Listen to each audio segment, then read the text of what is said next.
Hello.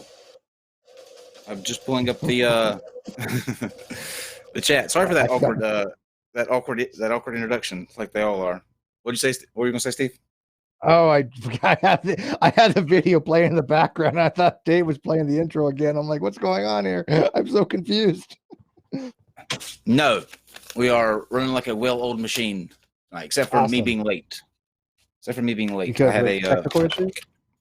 connection. Well, I for some reason, whoever designed computers only put one HDMI port in the tower, and I know you can like extend it or whatever, but Usually. they need more than one. And the display port thing that I need, I can't find anywhere. I have tore this place up. Like if I spun my camera around right now, people would probably stop watching. It looks like a Do you have war a zone. DVI?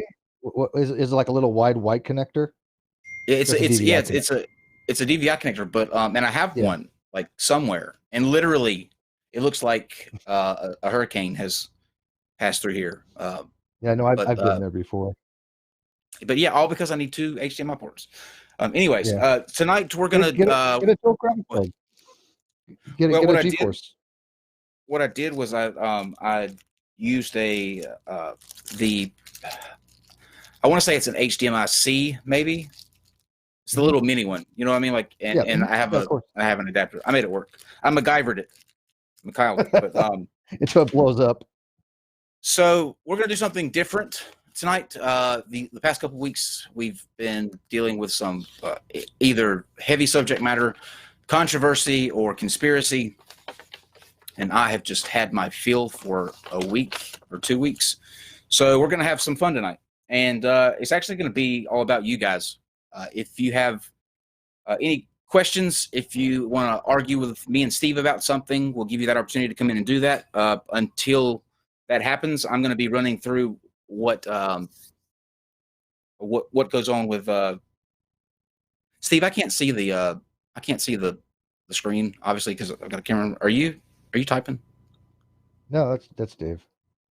Oh, And Jack. Dave. Okay. It was. Oh, I was you hearing notice it how over the here. background noise goes away too? Yeah. Uh, You can um, instantly hear what he reads. Thanks, Dave. I thought you were like still in your furious tweet mode. Usually that's what I hear when you're in your mode.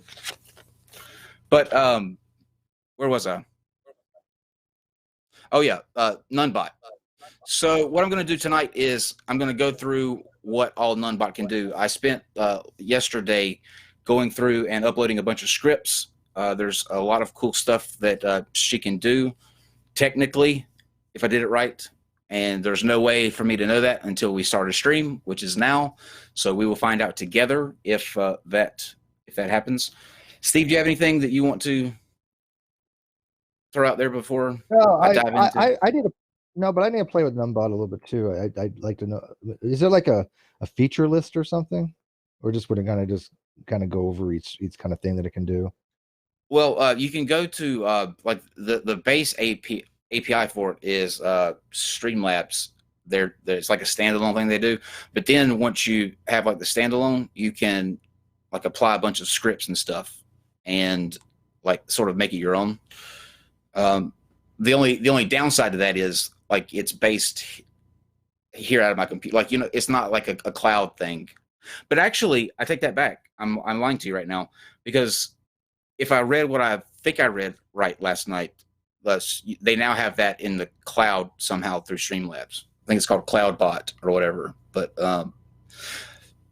Streamlabs is doing a lot of cool stuff. Let's just get that out of the way first. Streamlabs is, we do a lot of merchandise on Teespring, right? And Teespring has been great, but they're very limited in terms of like what you can offer. You have your t-shirts, V-neck t-shirts, tank tops, these awful blousey things, and then like a towel. And you can do stickers and stuff like that. But that's kind of like the base of what they do. Streamlabs now has a merchandise store. Get this, guess what you can make in in Streamlabs merchandise store. Do I want to know? It's not like a Adam and Eve type thing, is it? Like what they No, it's not sell? like that. Okay, Well, okay, too you can bad. do Well, maybe. bikinis. Oh well. Trust me when I say that non sequitur will have its Oh, own bikini line coming, and they have one piece wait, are you bathing top or suits. bottom?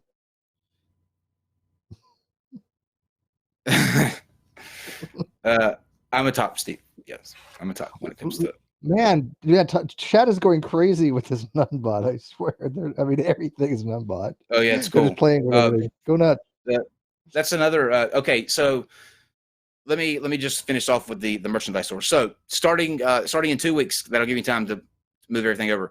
We'll be selling stuff, the merchandise through the Streamlabs, and I want to get ideas from you guys and like what kind of like.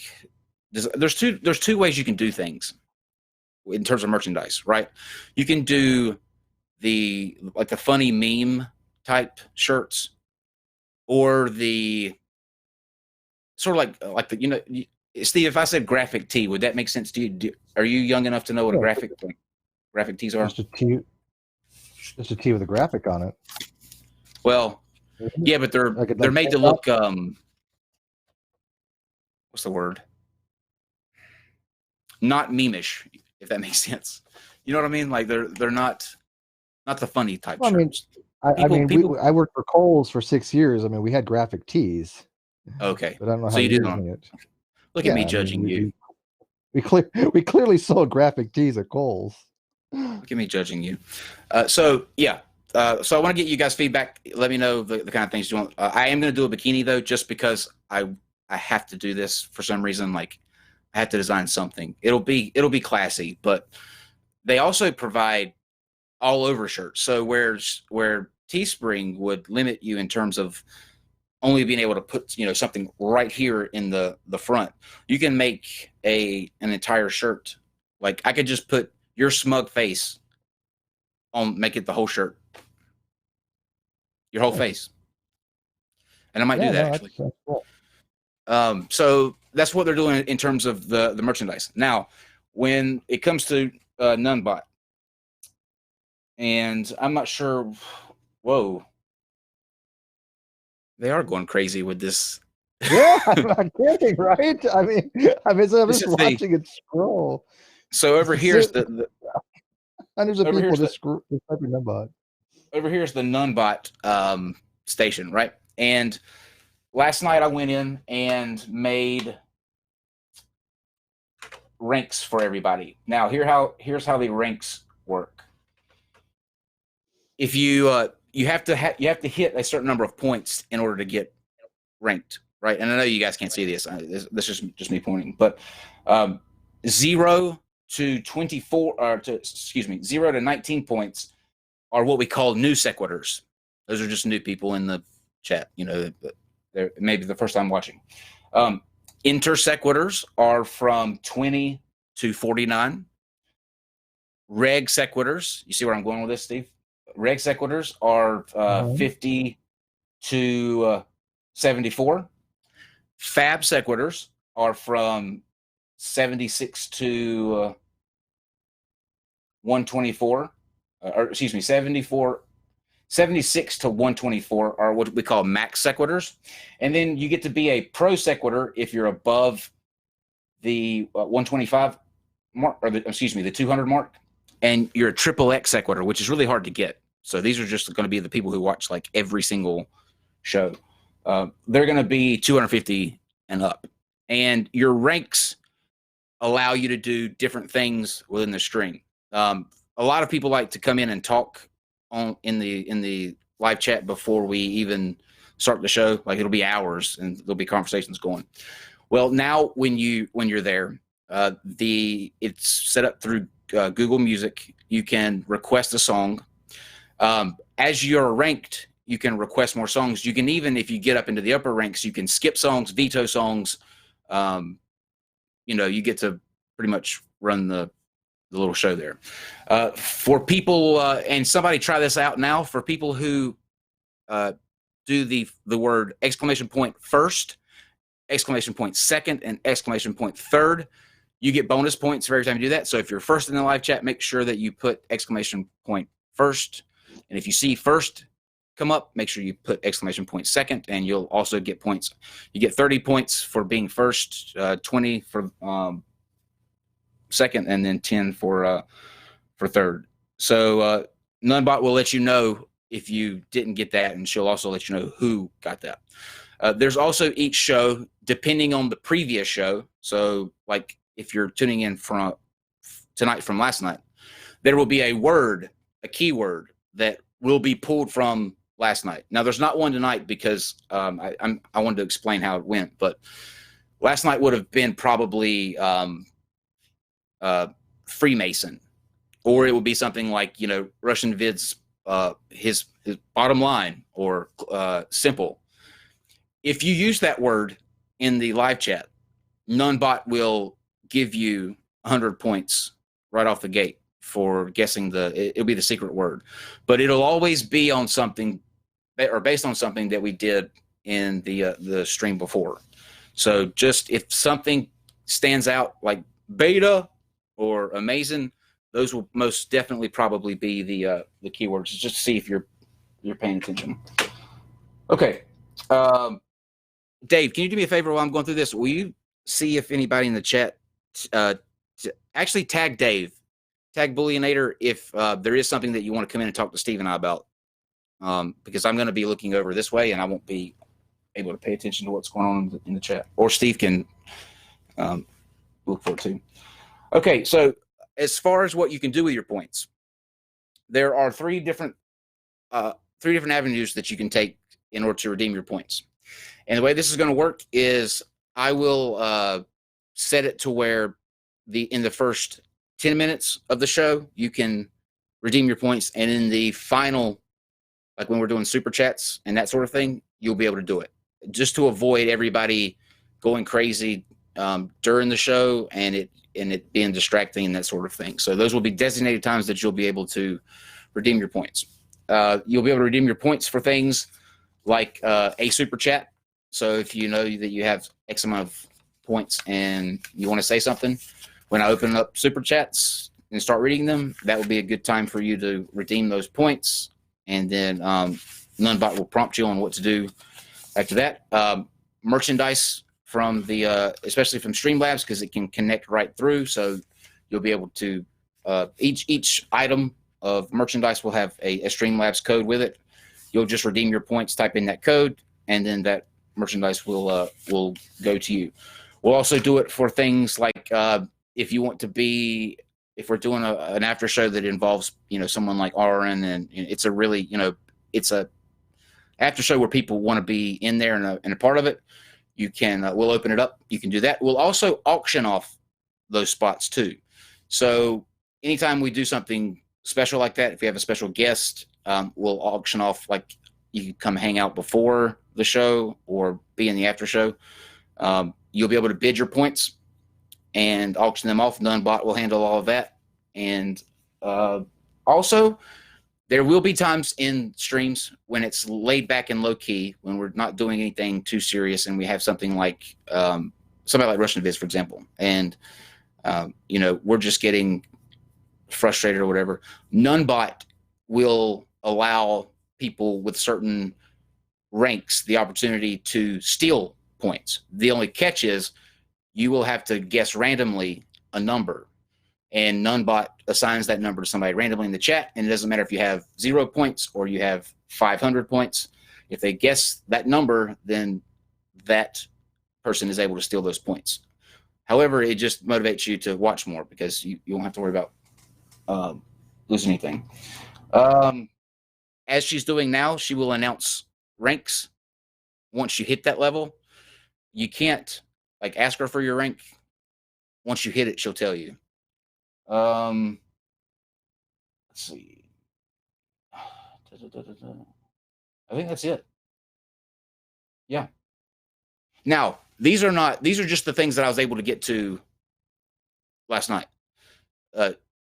Streamlabs has done a really cool thing on their Discord.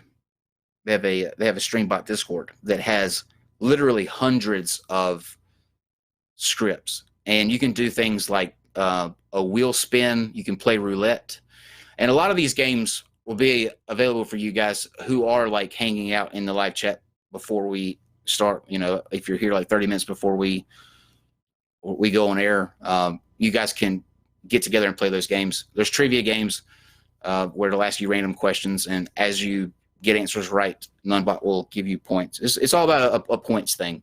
But what we really wanted to do is, because you guys are the greatest live chat on YouTube, we thought it would be really cool to have sort of a unique experience to go along with the show. And why not? Because it's really fun, and there's no reason not to do it. Steve, do you have any questions? Not until I actually can play with this, because this is a lot of information to digest. I'm gonna have to like just sit there and can you do it offline? How would you do this stuff offline? If the chats are closed. If the chat, as long as I have an event up, like, you know, I usually do. I tried to do them the night before, and people are able to chat then. You know, as long as there's an event up on our channel page, people can go in and talk in the chat. You know, that's why some days when we have the big debates, like usually with Arn here or a Flat Earth, they're talking shit to each other all during the night. Ask Dave, aren't they? Yeah. So I've seen people in the chat at all hours. Like, even after a show, they'll stay in for hours and hours, and then like an hour later, they'll be in for the next show if it's up, if it's something popular coming up. So yep. So you'll be able to request a song, and like I said, those were the ranks. If they don't like the song or whatever, they're able to knock it off. Now, thing for mods. This reminds me, mods, because we love you guys so much, you get an extra set of points for being mods, obviously. Which reminds me, if all super chats and new subscribers also get, I think it's 50 bonus points. So every time you super chat, you will also get points for that. But mods, you guys have a sort of I guess it's a discounted maybe rate with your points. So you'll be able to get things, you'll be able to trade things in for less points than people who aren't mods, obviously, because you guys are mods. So you need to have that extra incentive. And at the beginning of the show, there was a card about the Omni sponsors. Same thing with you guys. You will have that same thing. I haven't put that in for you guys yet. The mods, I think, are good to go, but I haven't done that with the sponsors. But yeah, Steve, to answer your question, all through the night or hours leading up to the show, they can play songs, they can play these games, whatever they want to do. Basically, it's just, you know, if you're bored and you don't have anything to do and you want to like waste a couple minutes or half an hour or whatever, it's there for you to do if you want. You know, it's not anything extra. As long as I have NunBot Central up over here, then she'll be in the live chat. But there she wouldn't be a way to make wall. Like a page. There wouldn't be like a way you could go to your, yeah. It'd be, I mean, you could do API calls, I guess, in PNP. You know, do like a PHP format, but that'd require some really advanced programming. There, well, and there's really no need to, because, like I said, as long as I get that event up, as soon as we close out the show tonight, the chat will literally just stay there. The thing where Twitch outshines YouTube is that, you know, their chat, it's a chat room. You know, it stays up there all the time, and you can do a lot more with the Twitch in this Streambot, like the emojis, and there's a script on here. I didn't test it to see if it works, but I've got it downloaded, where as you and I are watching, and Dave, or as we're watching the show, if a funny thing happens, like if there's the soundbite moments where somebody says something stupid or funny, you can hit a command, and you start hitting a command and then wait until the moment's over and then hit that same command again, and NunBot will record that clip for you and then put it as unlisted on your channel. So she literally like cuts highlights out. Wow, that's actually a pretty nifty feature, actually. Yeah, it's cool. They've done a really good thing with it. It's fun to play around with. But yeah, I wanted to take a second to go over all of that with you guys. It's going to be a learning experience for all of us. because I'm literally, I didn't know a fucking thing about script. Nothing. I had to download Python. Is that what it's called?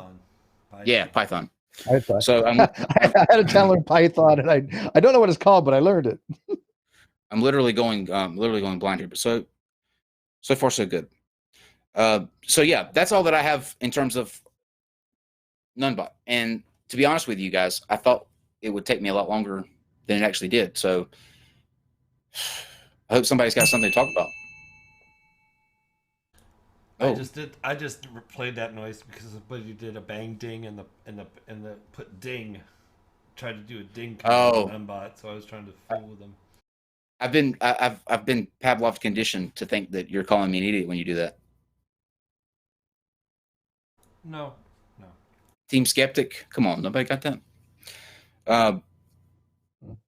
Okay, Kyle, go to Code Academy. They've got lessons on Python. Honestly, I don't have to.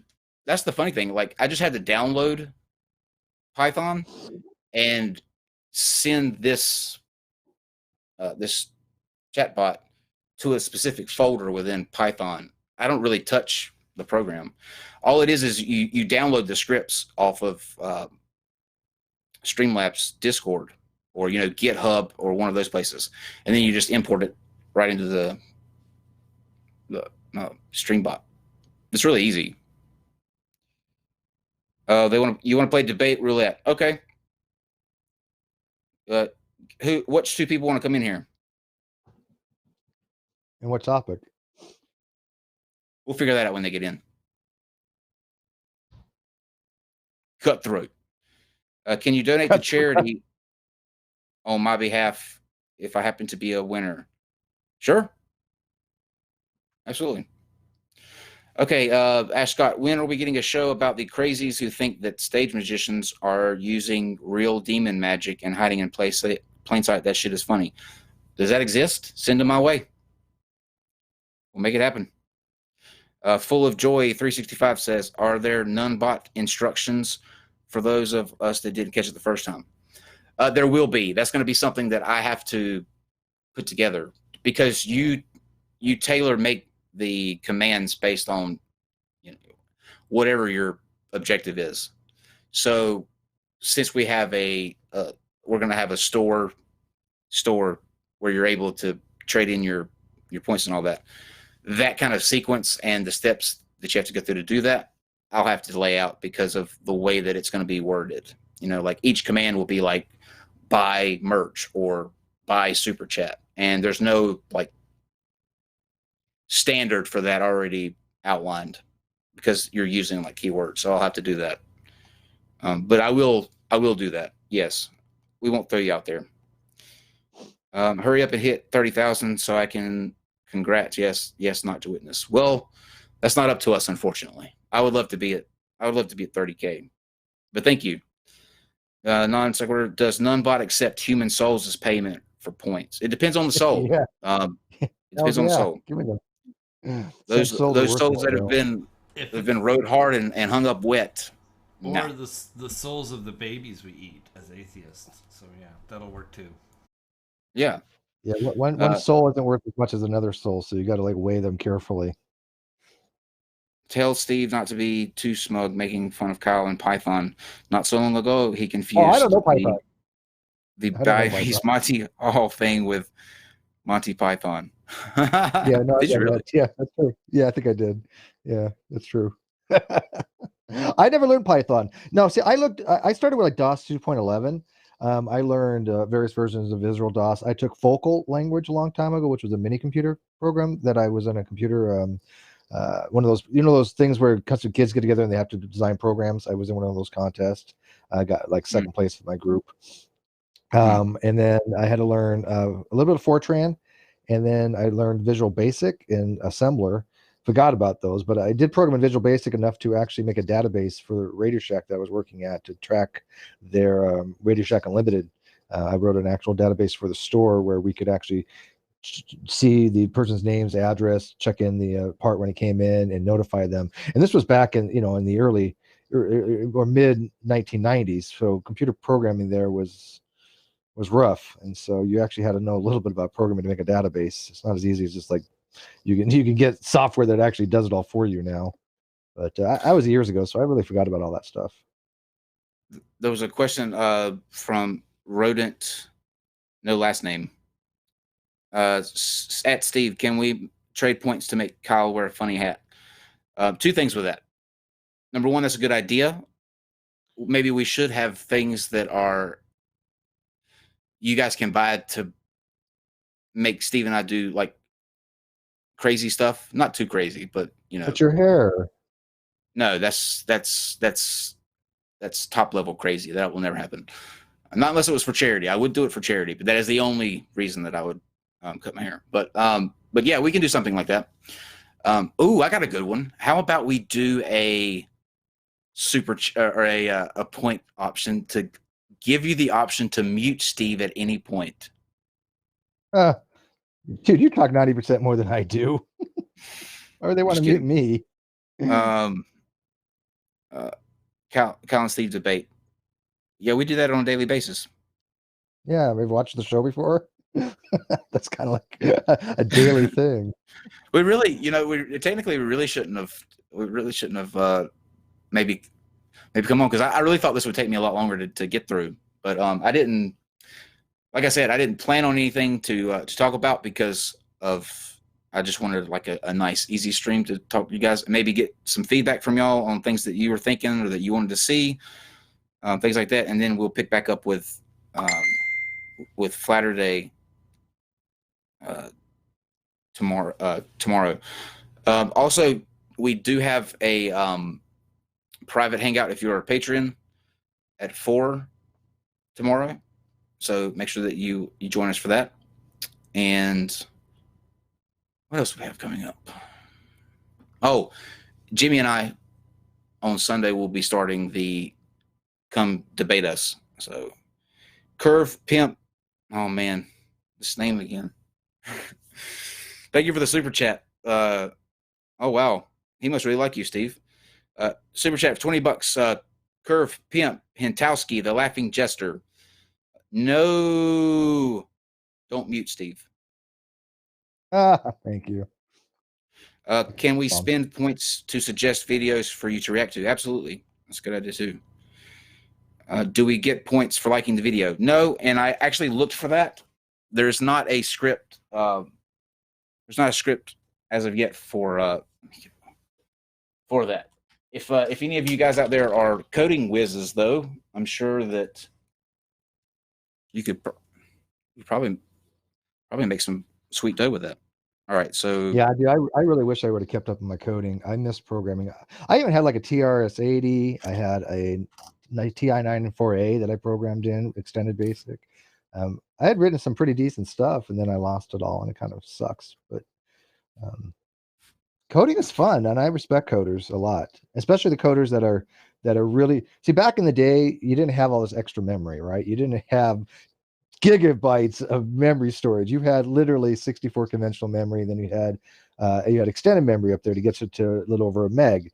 So that's all you had to work with. As a matter of fact, Bill Gates at one time, if I remember correctly, he said something along the lines with nobody would ever need more than 640K memory. And so you had to squeeze out every little bit that you can get, right? So when you're doing programming, you had to codify it such that even in assembly, you didn't want to waste any amount of memory. You didn't want memory leakage, and you just wanted to compactify it as much as possible. And that is difficult to really make a program do exactly what you want in the least amount of memory to do it. And I used to crack software. Not that I would admit that on air, but I used to crack software that instead of paying like $15 for shareware that I use once, I would just go in there and rewrite the code using soft ice.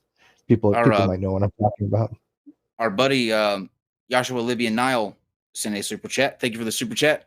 There was not a message attached to it, so if you wanted something said, make sure that you put that in the live chat and tag us. But otherwise, thank you very much for the super chat. Appreciate that. Aisha74 says would be good to be able to meet Mr. Atheist as fabulous as he can ramble on. Oh, come on now. Oren Bates $2 says I can role play a flurf if you want to debate. No, I've had enough of flat Earth too. For For a while, today, yeah. I'm at my capping limit today. I took off from social media. Today, I wasn't involved in any of the conversations going back and forth, and I sorted out a bunch of clothes to take to Goodwill, and worked on. Me and NunBot had a fabulous day together, and it was really nice. There was no crazy conspiracies or droppity or people arguing at each other over really dumb things, and it was nice. I enjoyed it. I really enjoyed it. You need it every so often, don't you? Yes. Have I not said before that every so often, and Kyle knows this too. Matter of fact, what was it, maybe a year ago? Remember I had 4 days that I just took, and they actually sent somebody to my house. They literally sent a hot chick over to my house, which they needed to again to make sure I hadn't died. Well, the only reason that I did that was because we had a. This is when we weren't on YouTube yet, and we used to record our podcast beforehand, and we would spend like days cutting them up and taking out all of the ums and that sort of thing. That took hours, by the way. And we had an interview scheduled, and Steve had never missed one prior, and I hadn't heard from him the day before, which was fine. I figured he was, doing whatever. But then that came, and I did the interview, and there was no Steve, and no one could get you on Twitter or Facebook. And you know that if you're not somewhere arguing with somebody, something's amiss. So I said, "Yeah, no, I get it. I get it." I said he's fallen, and he can't get up. He can't get up. No, and I get it, and it was a timing thing. Back then we didn't really know what timing thing to use, so now we're just settled on Eastern, and I'm fine with that. It makes fine sense to do it that way. I don't care. I can handle Eastern. But my point was that you just need time away from the internet. You have to have a mental break. This stuff is draining, to say the least. It is engaging, to say the least, and so I think that everybody, including the listeners, and I hate to say it, but you need a break. Even from non sequitur, just a day or two, just rotate out or something. Don't listen to him. Not, you never need a break. I want always watch non sequitur. I want the listeners not to die listening to something. I want them to get rest. Because I know people have binge watched these things. I've binge watched, so you can go literally like a full day and just binge watch. It's draining. David Worley, yes, Aaron may be coming on Sunday. I don't know for sure. I still have to talk to him about the schedule thing, but maybe Aaron will be coming on Sunday. If not Sunday, then he definitely will be. But there's something that we're going to talk about on Sunday that he has been like all over, and so he's the perfect one to talk about it. But hopefully Sunday he'll be with us. Matthew Walker, thank you for the super chat. Discussion idea, VR and its consequences on security and individual freedoms. I just really want to geek out about VR. I think that's a great idea. VR and security. I think we have a visitor, gentlemen. Oh yeah, because they didn't turn their the showdown. No, right? AIG is here. Hi. Who? Can you hear me? Yes. Hello. Yeah. AIG is just the Discord name that I have. So I decided to use that name. AIG means Answers in Genesis, so I was really like, well, of all nights to just want to pop in, Answers in Genesis. Hey, Ken Ham, what's up? Awesome. Nah, not Ken Ham. I just use it because my name's Adam, so I'm Adam in Genesis. Oh, okay, cool. I just use it on the Discord, so I decided I'd use it here as well. Cool. Well, welcome, Adam. What you got for us? Well, I was hoping that someone else would also show up. There was someone else in the chat that said they would come on. Who is that person? Call them out. Don't call them out, Adam. Let them know that they're pitching out right now. So I'm going to assume by your name that you are you're a Christian, right? No, my parents had a lot of criteria for names. One of them was that it's short and easy to spell. Oh no, I mean, yeah, I know that. Like, I see where. I mean, you said that your name was on Discord, Adam in Genesis, right? I've been brought up in like a sort of Christian household. Like, okay, my mom's Anglican, my dad's Catholic. Neither of them are practicing. They sent me to Catholic Special Religious Education, which is a program in primary schools where you basically get sent like once a week to learn about your faith. And they decided that Catholicism would teach more morals than anything else, but they didn't really care about the faith aspect. Oh, they wanted you to get smacked by that ruler, by the nun, right? No, there were no nuns there. It was a public school. I was just kidding. So, how would you sum up your faith system then? What are you? Well, I like to think that I'm open to anything, but I probably not open to the idea of any religion being true unless there is admissible evidence, like evidence that you could admit to court, that you could put in a scientific journal. You're agnostic. So well, that's kind of confusing though, because when we talk about evidence, right, there's scientific evidence in the scientific community, right? And that would be something that you can't even answer the God question because science adheres to methodological naturalism. So when people, most theists that I know, when they put forth evidence, what they're putting forth as evidence is rational argumentation using like Aquinas' 5 ways and things like that nature, which would be something you could submit. Those are logical, valid, really logical arguments. Would you agree that that's what the evidence that needs to be evaluated is? Well, logical arguments are a form of evidence as long as the logic is logical, basically. So if it's valid logic, then sure, it's evidence. As long as if it makes an assumption, though, then you need to prove the assumption as well. Well, no, you don't ever prove a. Well, hang on. All arguments have premises, right? All premises are axiomatic. They're all assumptions. You never prove a premise or an assumption unless there's something that is just provable. For example, if I have an assumption that 0.99 repeating equals 1, I could actually prove that, but I'm not required to. I can just assert something as a premise. It doesn't have to be proven because they're taken axiomatically. But if they are true, right? That's the condition. If the premises are true and the conclusion follows from those premises, then that argument is logically valid. Now you can accept the premises or you can not accept the premises. Either one's fine, but you don't falsify an argument until you show the premises are wrong, right? I know that sounds like burden shifting, but it's kind of really not. The reason being is I can look at an argument and I can't, let's say I don't understand the argument, right? I don't understand the premises.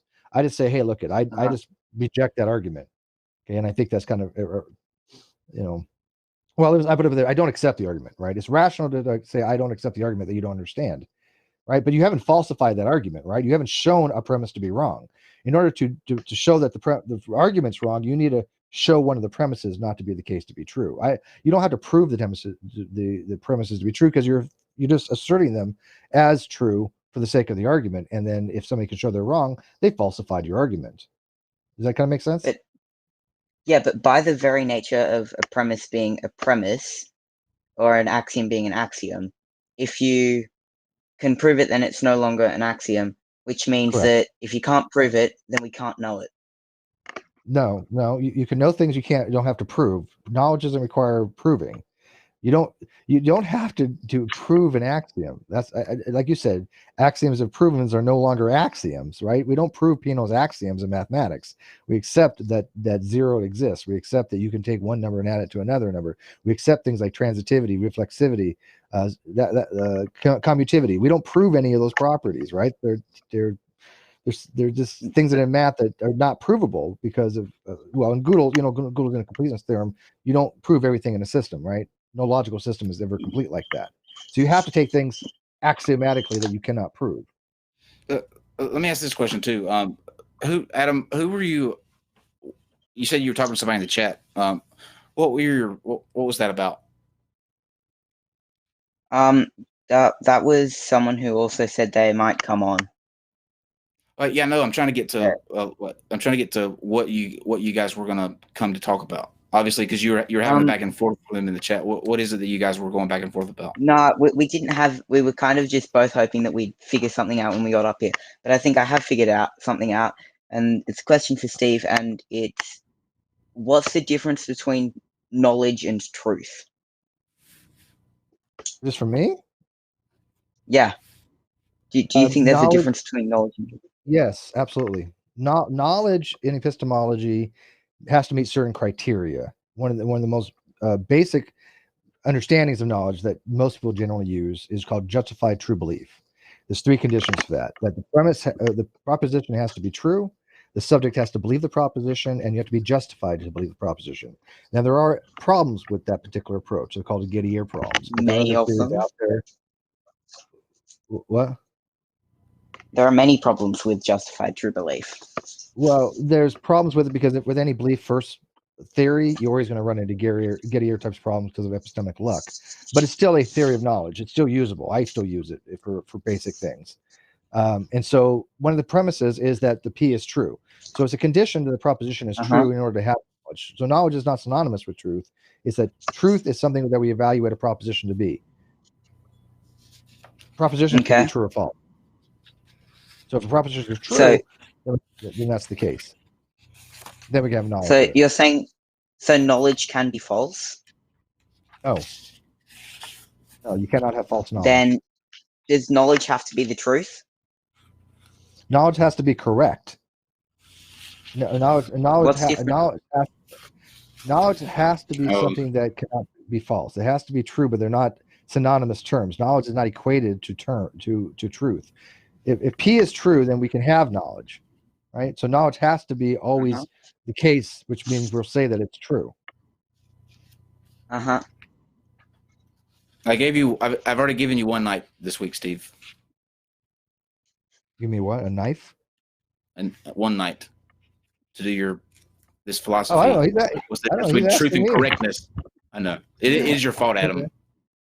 Blame me. Do you know who you were talking to in the live chat? I'm just giving you a hard time.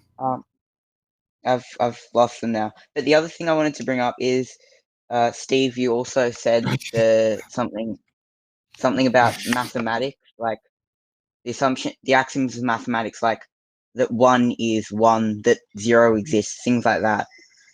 Yeah, my problem with that is that mathematics is like a language, right? It's a way of expressing something. So if it's just your way of expressing something, then you could use another way of expressing the same thing that's equally as correct and it's also true. Yes, you can have a different axiomatic sets. Matter of fact, ZFC you can choose your axioms. In ZFC, you can go to just ZF and eliminate the axiom of choice. And then you could actually what's called constructive mathematics, where they actually devise different fields altogether. We did a hangout called Galois theory. Steve, hold on. I have to just hold that thought. I'm gonna let you hold that thought. This is important. Sure. Brett Keenan in the live chat says that all of you atheists will burn in hell. God bless. Because Brett Keenan's with us, guys, why don't we all give our fellow manatee the welcome that we always do, and in the chat hashtag Hey Manatee. We want to make sure that he knows that Hey Manatee, his big blubberous self is welcome here anytime. So your big blubberous self is always welcome, Brett King. Hey Manatee in the live chat. All right, Steve, go ahead. Hey Manatee. All right. So anyways, Galois theory will develop a whole new field where you'll use 0, 1, 2, and 3. So instead of having 1 + 1 = 2, 1 + 1 = 0. So you can make those things happen with different mathematics. Yes. I'm not really seeing your point though, or any of this. I mean, if you want to learn this stuff, that's great, but I don't know what you're disagreeing with. But would that change what you see as the nature of the knowledge? One more time. Would that change what you see as the nature of the knowledge? Like, is the nature of the knowledge changed? So if you've got different axioms.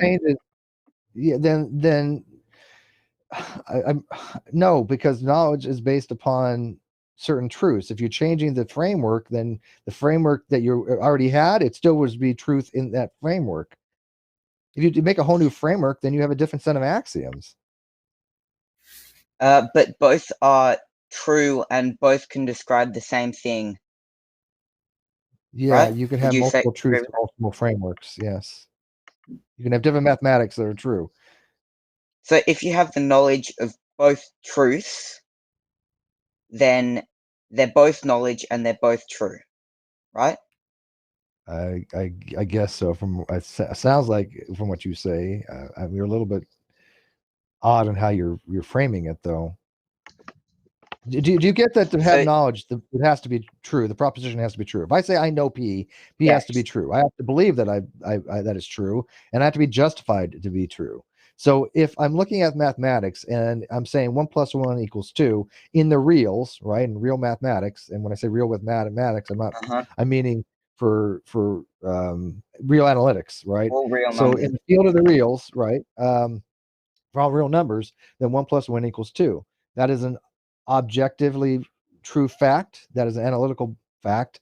It is something that P is true. So the proposition would be true. I believe it, and I'm justified to. I have knowledge that 1 + 1 = 2. That's how you justify saying I know 1 + 1 = 2. So then, what's the difference between the truth and the knowledge? I think because I don't see a difference. Okay. Propositions can be true or false, right? Okay. When I say knowledge is true, what I'm saying is that the proposition for that knowledge is true. It's just short speak, right? Beliefs can be true or false, right? I can say tomorrow it's going to rain, or I believe it's going to rain tomorrow, right? And by the way, I have a whole web page on this called The Principle of Attribution and Retraction. You can go read it on my blog, www.greatdebatecommunity.com. But under Principle of Attribution and Retraction, what you say is, I believe it's going to rain tomorrow, right? And if it comes tomorrow and it doesn't rain, you don't go back and say that I never had a belief. What you say is my belief was wrong. But if you say, I know it's going to rain tomorrow, and tomorrow it doesn't rain, you don't say the belief is wrong. You actually say, I didn't have knowledge. There's a huge distinction to be made there between belief and knowledge. Would you agree? Go ahead and answer that. Yeah. Let me put this, Steve. You remember Artisan Tony? Remember that guy? That name does sound familiar. The guy that said that, or he tried to challenge us to prove the Bible said or taught a flat Earth, and then he went and talked to a rabbi who told him not to because it wasn't worth his time. Oh okay, yes. He said that the boring stuff's not going to get you to 30K. Artisan Tony, why don't you finally come in here and liven things up a little bit?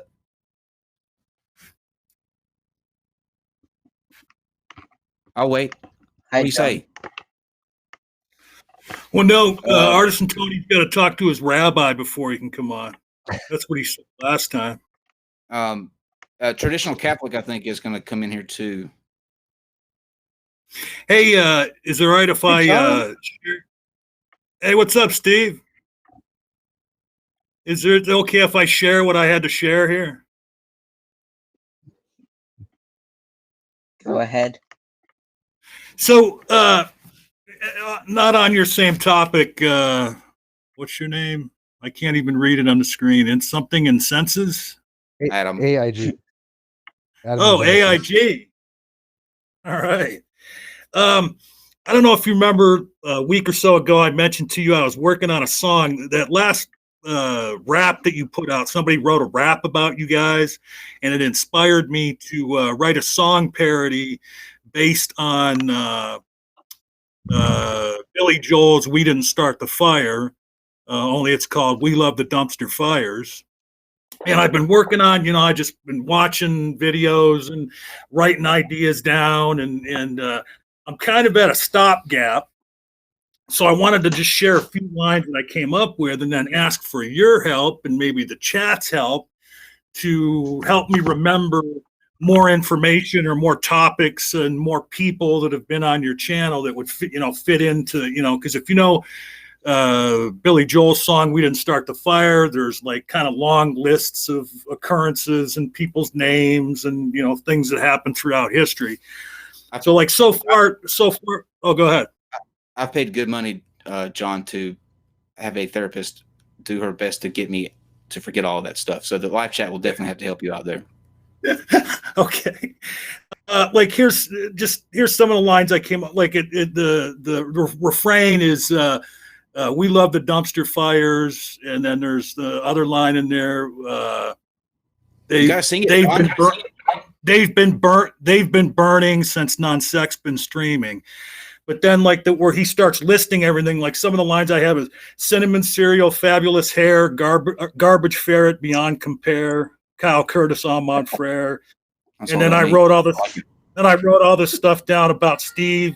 Agnosticism, logic rules, does not suffer any fools. He exists, Steve McRae. Believe it or not, he is not gay. That's the winning hard line. To believe, right? Yeah, I don't think anybody thinks that's too hard to believe. Sorry. And then flat Earth, YEC, Jilly Juice and Drinking Pee, Matt Powell and Manatee. Nice. Speaking of the who's going to see it? John? Yeah, who's going to see it? And then I've got I listed things like I got NunBot down, discount garden known. Illuminati, conspiracy theory. You get Mr. Cheswick to do it. I bet he would. Who's Mr. Cheswick? He's the one that sang Dan in the Moon. He's a flat earther. He did a really, really great job with that. He acknowledged me and Dan. That's why he did a fabulous job. I was mentioned. He did fabulous. He was fabulous. He was a good singer. Words. Is that the name of his channel? Is that the name of his channel? For fuck's sake, if he hadn't mentioned your name, you would have thought that was the dumbest thing ever. Oh no! I liked it from the very. Wasn't mentioned until near the end. I was listening to through at the beginning, and I think this is great. I'm giving you that look. That okay, but so go listen to it. It's a good song. But so anyway, everybody that's in the chat now, hey, when this stream posts as a video, put your ideas down in the comments section. Help me out.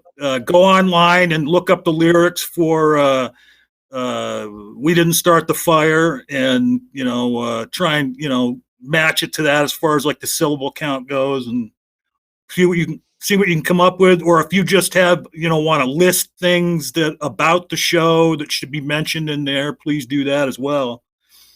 There are names such as Lou Jack and Hovend and Dell and Gav and Debbie and yeah. Pastor Williams. Yeah. Is Traditional Catholic in here? Yeah, he just logged in. Okay. What's that one? Who's Furious George? I remember that. Furious George. That's George Lou Jack. Yeah. Is that Lou Jack? Okay. Yeah. Which, by the way, George, I don't know if you watch anymore, but we used to at least talk shit back and forth. It's like you don't love me anymore. You don't write anything. Come back. Come back, George. But Traditional Catholic, I'll get to you in just a second. But Steve and I started a conversation this morning that we didn't get to finish, and we might as well have that here. Maybe you can find a video of her, Steve. But I have found someone new to come on at some point. And did she ever get back to you, Steve? No, but I got somebody look into that. Sadie's going to try to help me out with that. What's your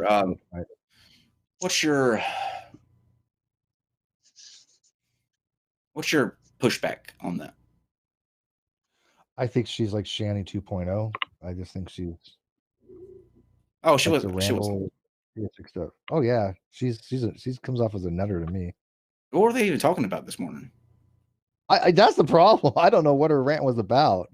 I guess what happened is her and another member of one of the groups had words, and she felt like she wasn't being listened to enough, and she got on the air to say that they were ignoring her because she was a woman, and because she was a theist, and the guy that she was talking to was just like, I don't know what the hell she's talking about, and I was like, well, you don't know, then how the hell are we supposed to know? I know that next week. I don't care. I don't know the date yet, but I know next week. I was contacted by Nate Talks to You about a debate that he wanted to have, and this is something that's topical. It's going to be interesting. Like the angles, I think, are everything here. Like where he's going to be coming from, and then where the person that's going to be debating is going to be coming from. But if many of you don't know, Nate Talks to You is a larger channel on YouTube. I believe it was 2 years ago. He did a video where he actually appeared in the video in blackface to make a point that I think he was arguing that it wasn't something that should be viewed as controversial as it was. Obviously, it is, because Megyn Kelly recently lost her job at NBC over it, and the governor of it was Virginia, wasn't it? Oh, I don't remember. I think it was Virginia. They found some pictures of him in blackface. It's a topical issue, so that'll be sometime next week. I don't know what date that will be, but it's a topic that needs to be talked about. I think it's an interesting. Sure. There's arguments to be had either way, and I'm more than willing to listen to argumentation on that. Although I do have my personal views, obviously, on it. Yeah, I think intent's everything when it comes to that. Yeah. What were you gonna say? This reminds you and I actually agree on it. Go ahead. Sorry. This reminds me of a time. So I'm Australian, so I know stuff from the Australian Parliament, and one of the things is a senator called Pauline Hanson wore a burqa into the Senate hearing. She is the most. She is quite Islamophobic. She's quite xenophobic. She doesn't say she is, but she definitely is. And so she wore a burqa into Parliament once during an official Parliament sitting, and then took it off to say, "See, I could have been anyone," despite the fact that there was video evidence of her leaving her office wearing the burqa with 2 security guards, escorted to the party room, and then called in by her seat name. She went to her own seat, and everyone knew it was her. And then she tried to use it to make an incredibly racist point that burqas were somehow a threat to security. What was her point, though? Like when she says, "I could have been anyone." Yeah, I mean, that doesn't. I'm not. There? Yeah, because security doesn't work that way. They don't let somebody through without actually validating who that person is. That's what he's saying. That's what he's saying, that they knew who she was. Like that's So she had a real point thing to do. Yeah, it is, but she still did it, and it just the blackface incident reminded me of that. Yeah, my position on the burqa is they can wear what they want to wear. I don't think we should tell people what they can or cannot wear, and people want to use ski masks. It doesn't matter. I mean, I'm fine with anonymity, right? If you're going to commit a crime, you're going to commit a crime. But I guarantee you, there's enough cameras everywhere, you're going to get caught. And so I think that a person has every right to conceal their face if they don't want to have their face shown. I mean, that's a legal right. Yeah. I have to interject here for 1 second on a technical note. Traditional Catholic, I think, finally got in. So welcome, Traditional Catholic. Artisan Tony, if you want a link, you must email me. I've been telling you that in the chat. I've been tagging you, so you're seeing the red highlight that says, "Hey, this is." Please, Dave. He's just talking. He's not going to saying that he wants to. But yeah, exactly. He's been trying to Artisan Tony's a pussy. He ain't coming on. Tech issues, and I didn't see his name. If Dave, if he asks you for a link, give him a link by all means. If he wants to come in here, let him come in here. But he's not going to come in here. Well, hey fellas, I'm gonna dip out. Thanks for letting me come on. And hey, chat, just remember, help me out with this song. Leave your ideas in the comment section, and you guys have a good night. You too, man. Thank you, buddy. Love you all you do, man. For us, thank you. Traditional Catholic, can you hear us? Yeah, are you able to hear me? Yes, loud and clear. Yes, sir. Welcome, sir. Okay, I just wanted to know, do you guys believe in UFOs as being actual craft? No. UFO means unidentified flying object. Well, yeah, Could okay, So sure. Do I if believe it's UFOs exist? flying Yes. and unidentified, then it's a Yeah, I agree UFO. with that. Could be. That's true. Yes. Okay. So was your Now what? answer yes? You believe that it's like the likelihood is that it's alien craft from another planet or something like No, that? you didn't. Well, no, or No. you didn't No. say that. You just said, "Do we believe Yeah. an UFO is a craft?" And yes, by definition, it is a craft. Now, when you Yeah, say I believe an UFOs are alien terrestrial. from an alien planet, that's completely different. Right. Yeah, you can't throw that in there. Okay. Okay. Well, yeah, I haven't made any statements yet. I was just asking what you guys believe. So you believe that, let's say, you know, the military sees, I don't know if you're familiar with the Tic Tac video. Which Is that the one where is- you have the pilots that are talking back and forth each other over what they see out there? Correct. I think it was yeah. videoed back in 2004 when they encountered the object. Yes, Yeah, I'm they familiar. they recognized it as another plane that was running under FLIR, if I remember correctly. They were using No, FLIR to detect it. No, They made no, it determination. definitely was not another. Hang on, what They was made it, Kyle? I remember determination. Kyle, go ahead. They made no determination about it. That wasn't in. Oh, I know. Anywhere I in think the, they did. No, I think that I did. If you're one that I'm thinking of, which is showing the ground moving, and there's an object at the bottom, and they have a reticula around it, right? No. And then, okay, then it's not the There one. was no visual. There was no visual of this one. This is just an audio recording of. Oh, okay. No, the one I was talking No, about. no, there was visual. The Tic Tac video. I mean, it's been reported all over the news, and it was visual. I mean, they got the video of it, and yes, the pilots are talking back and forth. But it's a oval shaped object. Looks like a giant Tic Tac, and it's faster than the jets. It was maneuvering faster than the jets and maneuvering at speeds left, right, up, down, things that a jet can't do. Let me ask you There's this about nothing that. Yeah, there's nothing that man has made go for. What is your ultimate that can do point about that? Well, anyway, what do you think? You know, you could say you don't know. I know a lot of atheists say, well, we just don't know. We don't have insufficient information.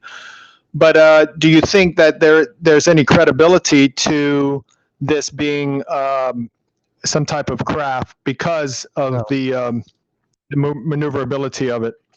Yes, that's a tricky question because you keep saying craft. Are you talking about a craft that was made by either a government agency or whatever here on this planet, or are you talking about a craft from another universe? Well, whether either whether it be some sort of whether it be some sort of secret craft, secret operation, or whether it be from aliens from another planet. Sure, I believe it could definitely be a craft that they made here. That the government, some government did that. You know, the entities that were investigating it don't know about. I believe that's completely possible. Do I think that it's from another? That it's aliens? No. Okay, so you lean on the credibility that it's a craft, that not necessarily that it's alien, but that it's a craft because of the evidence that's presented, even though it's still unidentified. So well, let me tell you this. Here's my question. Do you remember? Hang on, let me give you an analogy. Do you remember back in the day, back in the 50s, Lockheed Martin had developed a runway down in Groom Lake called Area 51. That was to develop the SR-71 Blackbird and the F-117, if I believe later on. But the SR-71 Blackbird was the primary thing that Lockheed Martin was trying to make. Nobody had seen any type of craft like that before. It was listed as alien by people that was seeing these things. So the military has a history of having technology that the average person is not going to recognize, and even maybe fighter pilots and other people may not be aware of when they're testing. So could be another country too. That it's alien. I don't see a need for that. Right. Yeah. Well, that's not. I'm not contesting that. You just made the point that you believe that it could be either be some type of secret operation, man-made, or that it could be possibly alien. One of the two, right? But you lean towards it being man-made, correct? Yeah, I don't think it could be aliens at all, but I lean towards it being of this Earth. And if it wasn't of this earth and wasn't man-made, then I guess you would lean towards it being the credibility towards it being otherworldly. That's axiomatic. That's a tautology. If it's not of this earth, it's not of this earth. It would have to be by definition. Yeah. Yeah. Right. Well, okay. So, what are you? What is your point? How does this tie in with religion? Tell me that. How does this tie in with religion? Yeah. What's the actual point here? But you see how the credibility changes. It switches over. You know, once you switch over from, well, if it's not this, then it must be this. The credibility changes. So that's why I want to get to, now we're going to talk about God.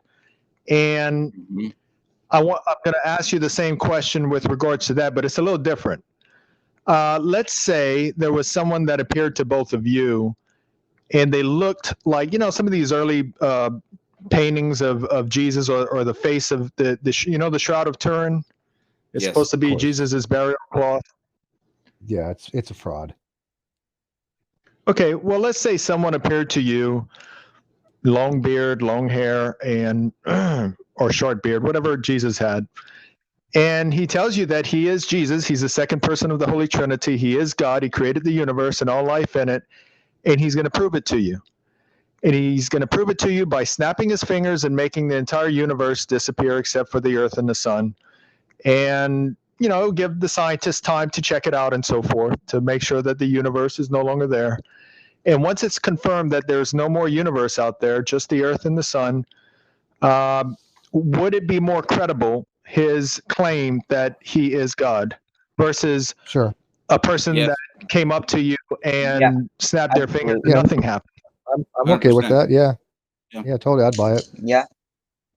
Totally. Okay, so great. So we already have numerous miracles from God already. So why don't you believe in God based on the many miracles that we already have? What miracles? Miracles. And by the way, he's anti-theist. Wait, let me tell you. By the way, Artisan Tony says that Kyle is shadow banning him. I got no link. You're so full of crap, Tony. You literally are full of shit. I'm calling you out. Tony, I know we're trying to get to the link right now. Shut up, Tony. You're not so shadow banning. You're not even worth shadow banning. It's pathetic. Stop embarrassing yourself, Tony. But let me get back to this. You say miracles, right? What miracles are you talking about in particular? Okay, well, there's several miracles. There's several miracles. There was a statue in South America where actual tears and blood was protruding from every one of those. There's a statue of Jesus. And scientists have analyzed this. Wait, no, hang on. Do you know there's a statue of Jesus that had water dripping from his feet that people would actually go drink from, and they found out it was because of a broken sewer pipe? True story. Okay, well, I'm not talking about the statue, but I'm not talking about that one. So let's one of these instances, let's focus on, they have investigated. Let's focus on what I am. Let's focus on what I am speaking about, not something else. Okay. So the statue what are you referring to that we can look at evidence? Oh, well, we got to go one at a time. You both are stepping over each other like crazy, like it's blowing my ears out. One at a time. All right. State what the statue that you're talking about is. Clearly where it's at, when this happened, so there's no mistake. I think I'm not positive, but it was a while back. I think it's what's the name of the country? Some miracle. I can't remember where it happened. Yeah, you really researched this. It's on Everybody YouTube, knows about this years ago. It's on YouTube, guys. It's on. Yeah, it's on YouTube. But a few years ago, I think it was the late 90s when there was an episode, and they went on TV, Fox, I think it was, and that was part of it. That was part of the documentary. And scientists actually analyzed the blood that was protruding from the statue, and it was actual human blood, AB positive, I think the blood type was. And the tears that were protruding from the statue was actual human tears. I don't know how they do the science to figure that stuff out about the tears. I can understand the blood. But anyway, they passed it through a CAT scan to see if there was anything like, any cavities on the inside, any trickery or anything. The thing was completely solid. There's not any hollow cavities on the inside. And also, there's another miracle. It's called the miracle of Lanciano, whereby no. We're not. scientists- No, we're not going to jump talk. Hang on, I'm not going to let you jump talk. Let's talk about this with the weeping statue first. Okay, so let's talk about that first. Okay, so we have to. What countries are from? Where's the scientific data that has done these tests? What labs were done at? Okay, I just said before I mentioned it, I don't remember. It was a documentary back in the late 90s, and it's on YouTube. If you go ahead and so you're just saying watch a YouTube video. Sorry, YouTube videos are not evidence to me. I hate to tell you this, but not everything on YouTube is true. And I'm going to go the skeptic route on this. I understand that everything that's on YouTube is not true, but again, it was in a documentary. Let me finish. You just paused it as I watched the video, therefore it must be true. That's not an argument. Okay. Well, anyway, it was in the documentary back in the late 90s on different supernatural, miraculous events, miracles. It was on Fox or something like that. And they actually spoke to the scientists. The scientists that analyzed it, they were actually in the documentary. And they gave the names of the scientists. So it's on YouTube. I mean, it's like a clip. The YouTube clip is from that documentary. Well, can I tell you this? If this was a real thing, though, don't you think that, number one, more people will know the precise location of where this statue that is apparently crying actual blood and tears? Number two, it's in the video. Right. I don't have the video. I'll tell you what I agree with.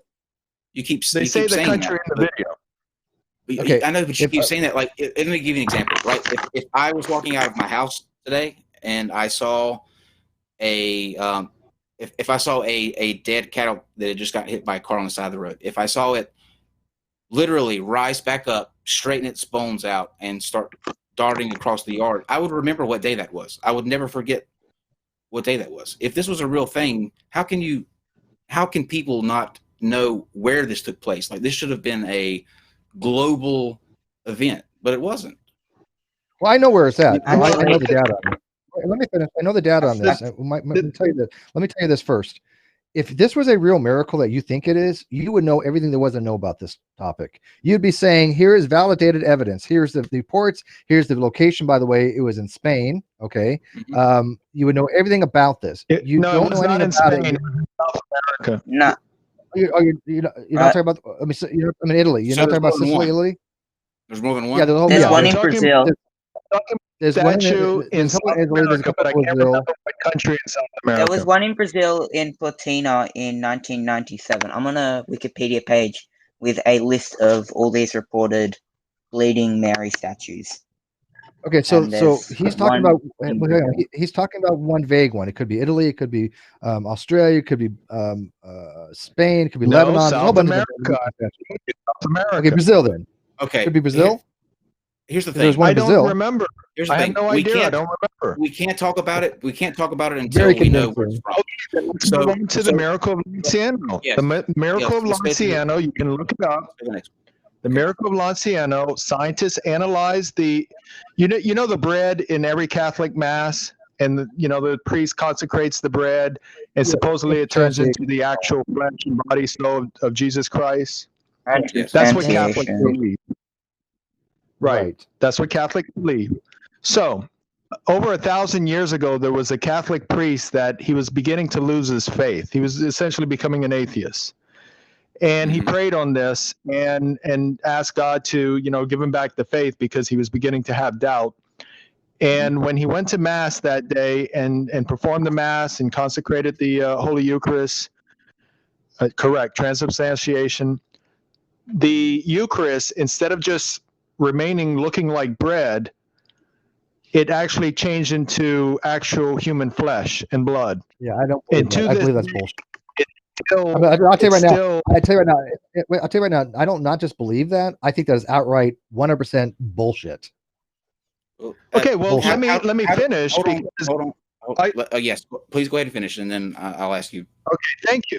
So to this day, that flesh and blood is still, kept someplace. It's the same exact one from 1,000 years ago. It's considered a relic. And scientists recently analyzed it a few years ago, and it amazed them because it's impossible obviously for human flesh to just stay alive outside of the human body. It was alive. The blood and was actually living. And so this blood flesh has been living for over 1,000 years now. And by the way, the blood was also analyzed, and it's AB positive, just like the blood from that statue in South America. So here's a question. Okay. Wait, are you positive? Hold on, Adam. How do we know that it turned from the bread to the flesh? Because he said so? Because we have the historical account from that priest saying so. And priests never lie, do they? They're so morally righteous. And also, if you allow me to finish, and also the witnesses in the mass that had seen it. And so we have that historical account, and we had that relic for over 1,000 years as the Catholic relic. Okay. And let me ask you a question, because you said that about the witnesses. One point at a time. Let's go one point at a time. Okay, the scientists want to. Traditional Catholic. Oh my God! Listen, please. We're talking. Listen, I don't know if the delay's bad or whatever, but everybody's talking over each other. Listen, everybody, chill the fuck out. Chill the fuck out, everybody. Chill the fuck out. All right, listen. You just brought up a point about the witnesses that were in the church that day, right? Do you believe in witches? Yeah, there are people that practice the occult. Sure. Okay, like magic? in Salem, there are all kinds of accounts of several of the townswomen seeing these apparitions. It's documented, and that's why a lot of women were hanged for being a witch. Do you think they were lying or telling the truth? Well, is there any physical evidence that they have with regards to any of this? There's testimony. Yes, absolutely. Okay, so all they have is testimony, but they don't have any physical evidence? Well, how are you going to have physical evidence of a witch that you hung 300 years ago? Okay. The point is, then how does that correlate to the miracle of Lanciano, where we have physical evidence? I'm going to tell you, because you're saying that the priest said it turned in from bread to flesh, and that it was verified by people in the congregation. No, no. They saw it turn into flesh and blood during the mass when he consecrated the bread. And these girls said that they saw these apparitions. But if you allow me to finish, I'm sure you asked me a question. Do you want me to give an answer?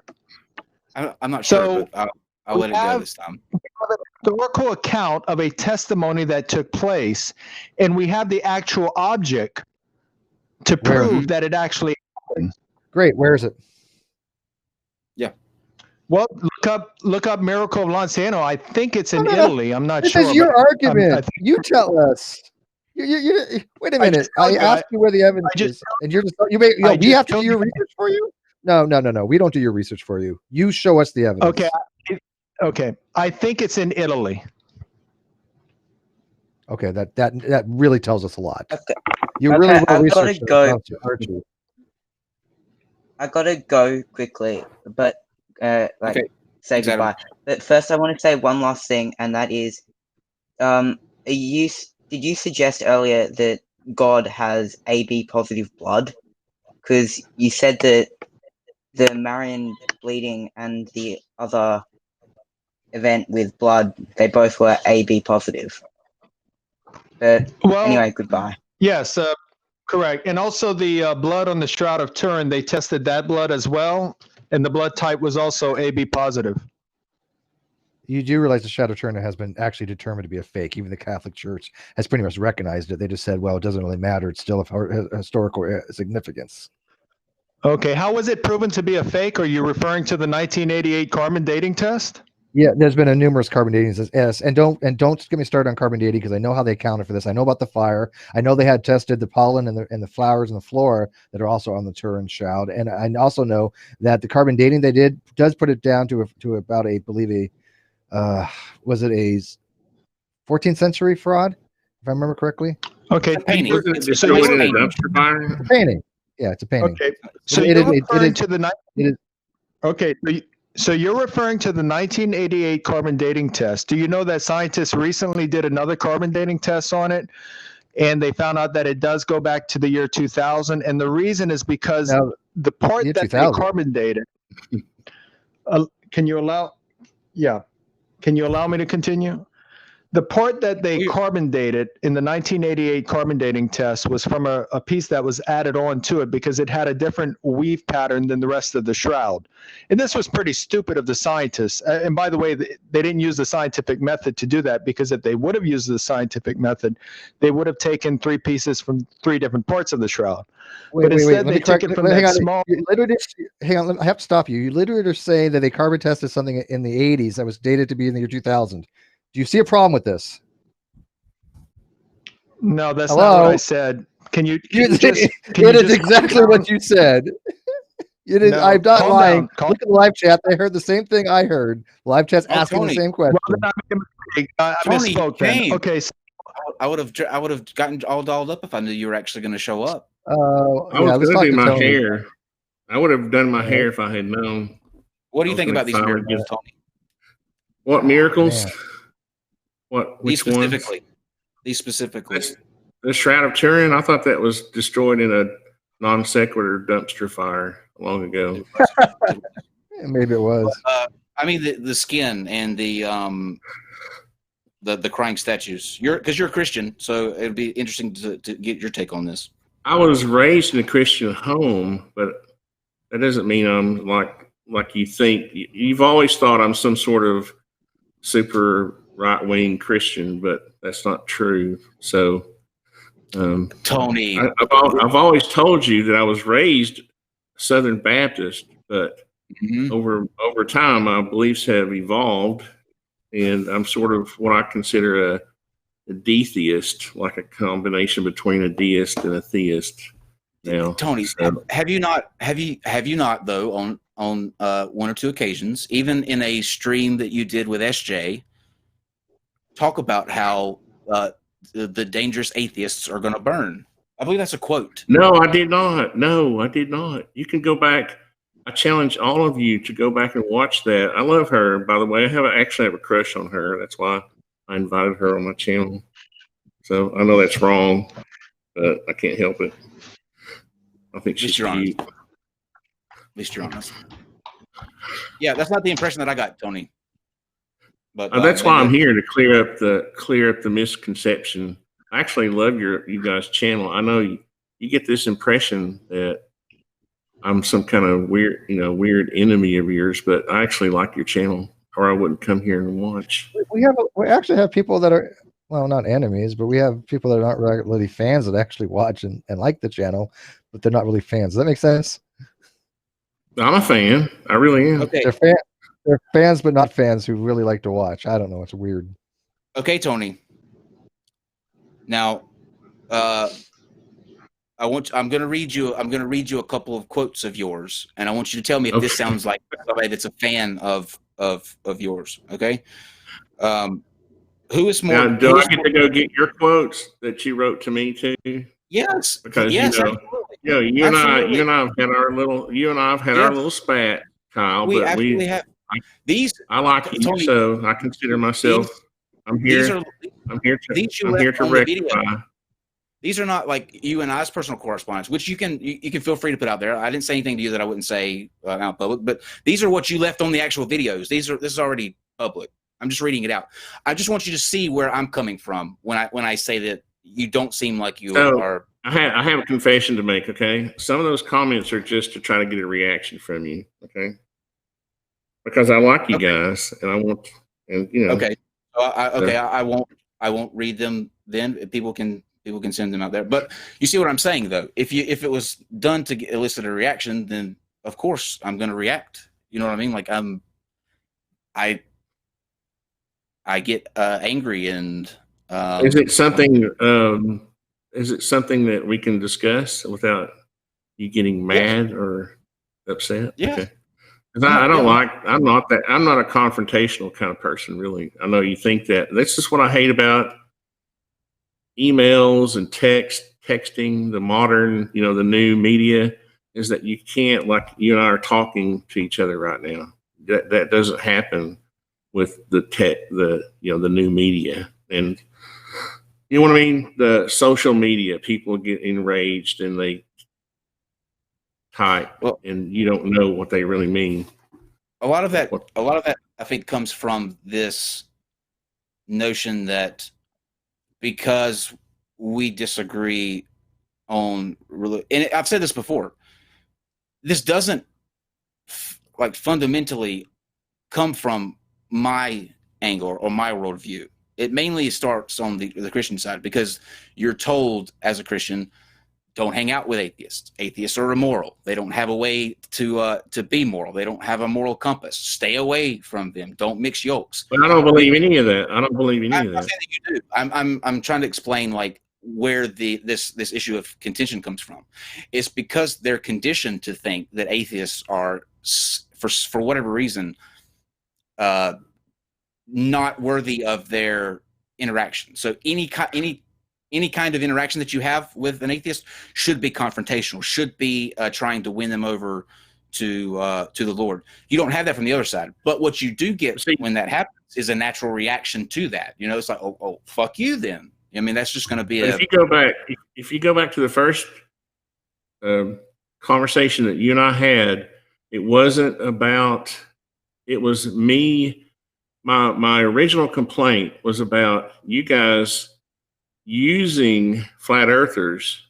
You don't believe anything that flat earthers say, but you do believe what flat earthers say about the Bible, which is totally false. What flat earthers say about the Bible, everything flat earthers say is false, even about the Bible. And all I was saying was that the Bible does not teach that the earth is flat. Right. Here's why I think that. Okay, it's not because a flat earther said that. We have a guy that comes on here all the time. I know you know who I'm talking about. Dr. Bowen. He's a PhD from Johns Hopkins University. He studies. He is a biblical scholar. That's what he does. He studies the texts, and he has written a very comprehensive paper explaining in detail why the Bible does in fact teach that. But see, and I could go into a long dissertation about, I mean, this would take 30 minutes for me to go through and tell you that I was literally, from the moment I was born, okay, my mother raised 3 kids by herself, okay. From the moment I was born, I was taken to the church nursery, and I was raised in the church, okay. And I have also, my mother also, when I was a teenager, also managed this thing called the Friendship International House. And we had students from all over the world come and spend time with us. We would spend time with them during Christmas time. That was part of the thing, right? We would help them. We would provide housing for them while they were on Christmas break, okay? I would talk to people, you know, Hindus, Buddhists, Muslims, all of these people. I was raised in the church. Not one time, not once, was I ever taught that the earth was flat. I was brought up in one of the most conservative Baptist churches in Tennessee. We can get this in the bud right now, Tony. I see the disconnect. Okay. I'm not saying that the Bible teaches a flat earth now, like that's something that's in the doctrine now that churches are actually doing now. It's coming from a place of the earth being flat, because at the time it was completely valid and normal for them to think that. When they look out across what they're seeing and what they're writing about, all they see is flat land. There's no way for them to understand that the earth is a sphere. That's outside of their realm of comprehension. So it teaches it teaches a flat earth in those contexts because of the language that it uses, and because their perception of the earth around them is actually flat. They have no way of knowing any way else. It's not that I'm saying that the churches now today are defying science and saying that the Bible teaches that it's a flat earth. That's just the world they were in then. You see what I'm saying? Right. But how many would we agree that it's at least 1,200 years ago that we all kind of agreed? How many years ago? 2000? What Steve, what is it? How many years ago did we all finally agree that the earth was a sphere, not flat? Oh, even among spiritual people. Like a couple hundred years BC. Thank you. Okay, so my point is that is my point. Okay, so I understand what you're saying, Kyle, but it's been a long time since we've all agreed that the Earth is a sphere. Okay, well, hang on. Well, so no, they didn't. They didn't all agree. The people that didn't know about these things, they were not in the know. They were lay people. So Tony, yeah, they didn't know. Tony, listen. Here's what I'm saying. It doesn't matter when everybody decided that the Earth was round. The Bible is written by individuals that lived in a time when no one knew the Earth was a sphere, right? These are the people that are actually writing the text. So to them, they think the Earth is flat. Therefore, they use language to articulate a flat Earth, the four corners thing. You can go up on a mountain and see the entire kingdom. I get it. I'm trying to fast forward to the internet era, which I think the flat Earth is basically an internet creation. Okay. Mm-hmm. So my point is that the flat earthers who claim to be Christians and using the Bible, that's basically the only legitimate thing that they have to latch onto, right? They don't have science or, I'm sorry. But why is it legitimate? To them, what makes it legitimate? Oh, to them. Okay. Because they adhere to the Bible, and so you are agreeing with Kyle, though. You are saying that in the Old Testament, the writers back in 500 BC or so, even in Genesis, they did have that mindset. So that the writers of those things did believe that. Now, Kyle's not advocating that the Bible teaches that now. People can say, I mean, there's nothing wrong with saying, look at, and I mean, I'm telling you, a Christian can say, look, yeah, you know what, they didn't know about that back then. This is what they write in the Bible. They got some mistakes. It doesn't invalid Christianity. It doesn't invalid the Bible. You could easily. There's a lot more that does that. There's a lot more that does that. But so I'm just trying to get past this early. Yeah, it's not a bad thing.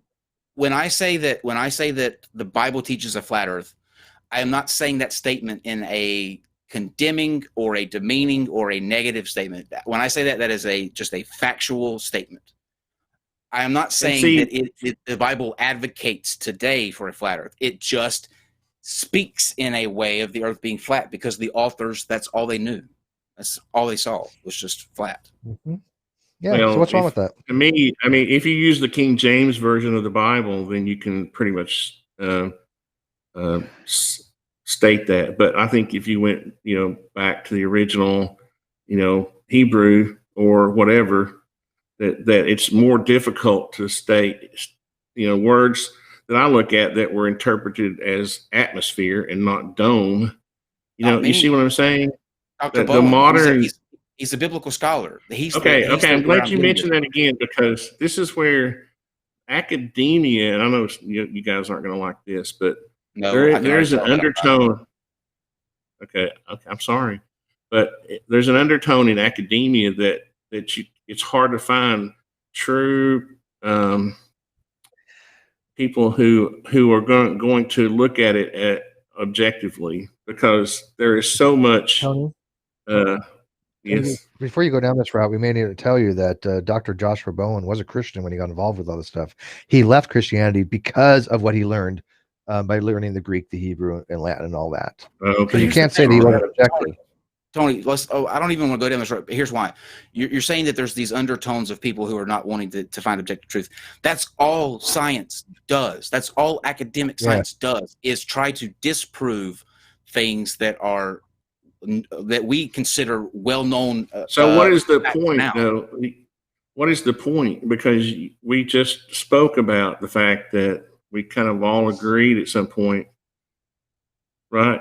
We were at a point where we kind of all agreed that sometime in the past, people thought that even, through reading scripture, that the earth was flat. So what is the point now for this academic to state that? What is the point now? Because it's an interesting angle, because today there is a rise of people who think that the earth is flat, and most of them, not all of them, but most of them connect their belief within flat earth to Christianity. because of the language that it uses, because it says the things like the four corners of the earth and seeing the kingdoms from, you see they latch on to that. So it's relevant because it's something that's being used today as a way to push actual science to the side and say that that's a lie, that's a hoax. But let me make one more quick point before I forget. So it's very relevant. Yeah, go ahead. Okay. So on all of these flat earth channels, okay, and I still maintain that this is largely an internet creation, okay, that it's not that it doesn't exist in real life, that it's just purely an internet phenomenon, okay. So on their channels, do you ever go to their channels and those people talk about anything else about Christianity or the Bible except their obsession with flat earth? In other words, do they talk about the Exodus from Egypt? Do they talk about the birth of Jesus? Do they talk about the New Testament? Do they talk about the love, Jesus, Revelation? No, they don't, because the point is they're not Christians. They may not be. They're not flat. I don't think they're flat earthers either. They're full of shit. That's what they are. Yes, you're correct. Exactly. So I think we're almost getting to the point where you understand where I was coming from, in that they were using what? I'm kidding. Go ahead. Just a joke. No, I'm saying that none of it's real, and they're using the only thing that they possibly could even latch onto that is the Bible, because there's no science. There's nothing in reality that backs up any of their claims. It's all ignorance. That's what makes it relevant, though, Tony. That's the point. That's what makes it relevant. There is no science to latch onto with their beliefs. The only thing that they're latching onto is the Bible, and that's what in itself makes it relevant, because they're using this text to spread to other people that you don't have to listen to measurable facts and data. You can just take what this book says. So whether they're doing that honestly or not, I don't know. I don't know their integrity, or I can't see to if they're genuine or not. I just know what they're doing, and what they're doing is they're using Christianity as a way to further spread that, and that's what makes it relevant. That's why the conversation is ultimately relevant, because it's a tactic that's being used. But and that's the reason I wanted to come on, was to try to straighten out this whole thing between you and I, because I've always liked your channel and I love watching it. And I've always thought you've misunderstood my point that I was trying to make. What's funny is, when I was doing my research for when I thought I was coming on the first time, I did, and you kind of poked fun at me for the rabbi thing, but I did talk to 2 or 3 rabbis, because I almost had them like doing interviews on my channel, but in the end they wouldn't do it because they consider it such a silly. I had this one rabbi almost on my channel, but when he really thought about it, when it really came to his mind that he would be talking about it, he thought it was such a silly thing that it would almost sort of not defame himself, but sort of delegitimize. I know what he meant. You know what I mean? Sure. That's completely, that is completely within their realm of decision making, and yours too.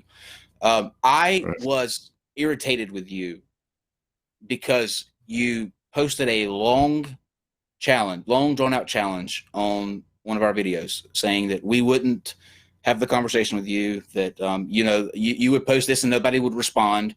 And when I responded and said, no, you can come on and we can have that discussion, for the next it's been like 6 months. This is the only time that you've. And how many times have I invited you here? Okay, so what I did was I thought I needed to be super prepared to come on your super show, right? So I set out to do all this research. To talk about flat Earth. Well, I thought I was going to hammer you with research, but it didn't work out. So every time I would talk to a rabbi or some priest or some, but see, I looked at Steve, and I said Steve is like the guy that I have to really convince or something. Here's the moral of the story, Tony. If before you get to the point where you feel like you need to openly challenge us and call us out or whatever, maybe email me prior to that and see where I stand on it. Because once you actually talk to me, we wound up agreeing. You just listen to something. It's like the Russian Vids thing last night. We went back and forth about this earlier. You thought that I said Russian Vids had 1 million subscribers. I didn't say that. I said if you counted up all of his subscribers over the channels that he's had, it would hit that.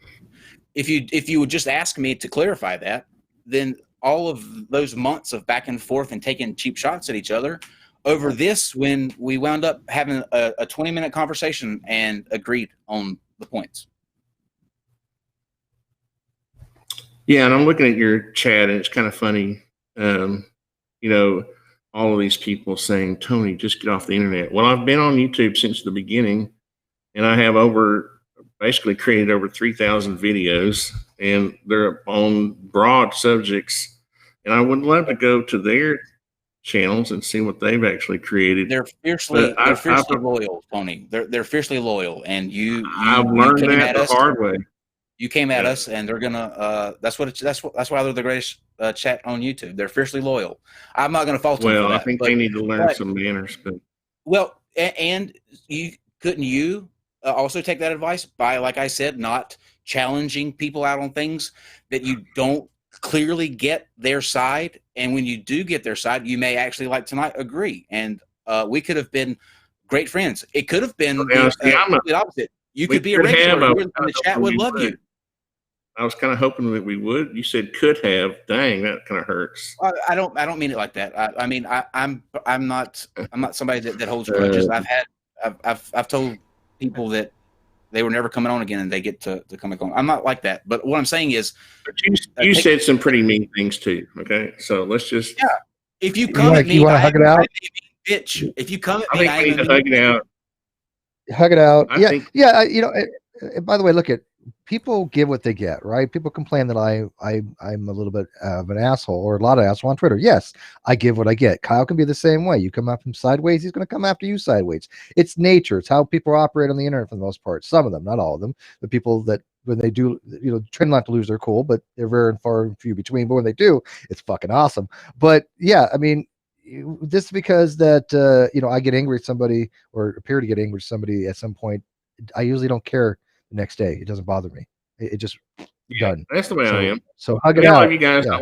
I like Kyle's creativity. I love all that. I love your intellect. When it comes to creativity. I think you're. We're on air. Shit. I didn't say that live, did I? We can. And I would love to. We can tell your channel. I'm sorry. I have friends who have millions of viewers. You know, I don't have that many, but I would love to see your all's channel become super big. Here's what I'll tell you. I appreciate that, and here's what I'll tell you. I am all about second chances and new beginnings, but let me get two things out on this, just so the air's clear and you know where I'm coming from. Number one was the calling out thing. Number two, how many times have I came onto your channel and commented under your videos anything negative about you? I just didn't think you would take the time to do that. So I would have actually appreciated that. I'm just saying, you are because I don't take things that personally. I reacted. You're prescribing to me that I came at you equally. Now I may have reacted to you equally, but I didn't come seeking out your videos to try to like talk shit to you. I only react. I don't come in your live chats and talk shit to you either. So in the future, all I'm saying is, like, if you're wanting to be like involved or whatever, that's great, but that is the complete wrong way to do it. Like, completely wrong. Yep. I mean, it's just like I said, you could be hanging out once I mean, I'm saying you can't be now. I'm saying, like, it could have been 6 months of having Artisan Tony on and people going crazy. Oh, Tony's coming back. We love him again. Just think about that. Tony, you could have had a mug with your name on it. Think about that going forward. But Well, hindsight is 20/20, guys. So I mean, like you live in yeah, your I don't think. I mean, you gotta understand that I don't. We have a different perspective. I have videos with millions of views and tens of thousands of comments, and I get called everything in the book. Okay, so you know what you do then? So do I. So do we. You know what you do? You be better than that. You be better than that. No, I know. I'm just saying that I don't. I have a pretty thick skin, and I would have expected you to have a thicker skin. That's all. I do have a thick skin. Like I said, I didn't come at you. I was just reacting. Do you expect me to just hear you talking shit and not say anything back? In what world does that work? Well, you know, it was never that bad. Come on, I've heard you guys have dumpster fire after dumpster fire, and good Lord, we never had anything that serious. And you know what? Most people leave and we're totally cool. Like I can't think of anybody except the manatee that I really dislike. And you took up for the manatee.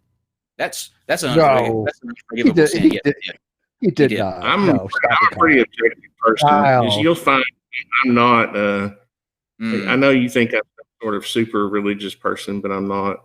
I'm not. What did you take up for what did you happen to say about the manatee to defend him? I've got to know. He's a moral person. You didn't, Tony. Come on. You did not say that. Tell me Kyle's snibbing here. That's the only thing I cannot forgive you for. Everything else is forgotten. I will never I guess I have another. I forgot who Manatee is. Who is he? Brett King. Oh, you really want to defend him, don't you? Then. Oh, that guy. Oh my gosh. I didn't realize how kind of weird he was until I got to know him better. So. That's your problem, Tony. That's what I'm saying. You jump to assumptions before you know what the hell is going on. Wow. I was getting the benefit of the doubt, though. Tony, so you're not. Tony, do you take that back then? After you know more about the manatee, like we all do, because I've known probably BK longer than most people here. We go back to Nadia's room several years ago. We've had many discussion back in the day. Are you telling me now that you agree that he's not a moral person? Because I can tell you right now, he is very immoral. He's a con man. He's a liar. He's duplicitous. He will change his position on a dime if he thinks it suits his narrative. He doesn't give a crap about anything because I think he's a sociopath. Tony, because I remember calling him a moral person. I don't remember using that term, to be honest. I don't want to drag this out to be like a big kumbaya thing. Like I'm just not You've already beat me up. No, I'm not going to beat you up. I'm done beating you up. What I'm saying is, like, I'm not like a touchy-feely, like, let's talk about how much we like each other now thing. Like, you're cool with me now, I'm cool with you. You know, we can have you on to talk about whatever. That's fine. Oh man, see, now I forgot what I was going to say. Well, I was going to say. Okay, yeah. Hold on. Go ahead, Kyle. Here's the thing. Everybody watching this can benefit by doing one simple thing, and that is, if we all just tried to appreciate each other's differences and not attack each other for them, then the world will be a much better place. If you just are, from the initial onset, willing to accept people that are different than you.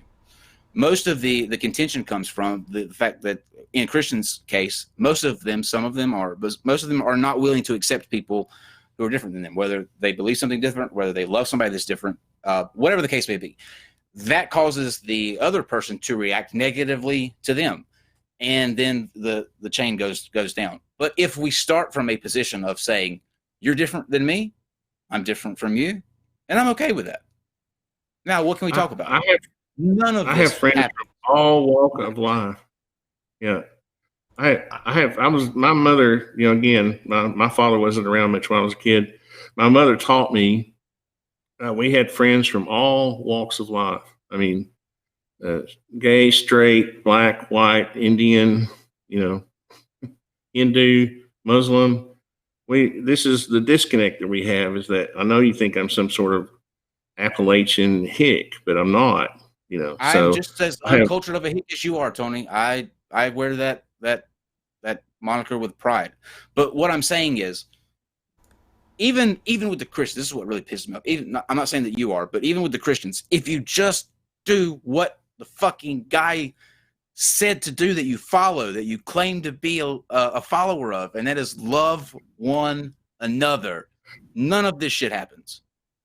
I could get all three of my kids, and I could get all three of my kids in this room right now if they were here, and I would say, "What is the number one rule, kids?" And they would say, "Do unto others as you would have them do unto you." The golden rule is the rule. That's what we live by. I don't agree with Jesus, but if you're gonna be a Christian and that's gonna be the number one guy, at least do what the hell he said. You know, you're wanting to. And that's just part of humanity. You're wanting to hold people to accountable based on laws that were centuries earlier, and you're not even willing to listen to that one that Jesus said. Get out of here. If we just did that, most of this would be avoided, but can't do that. I got something to say. Yeah, I was just gonna say that calling Brett Keane moral is like calling Russian vids concise. Oh, or when did I say it was moral? I'm trying to figure that.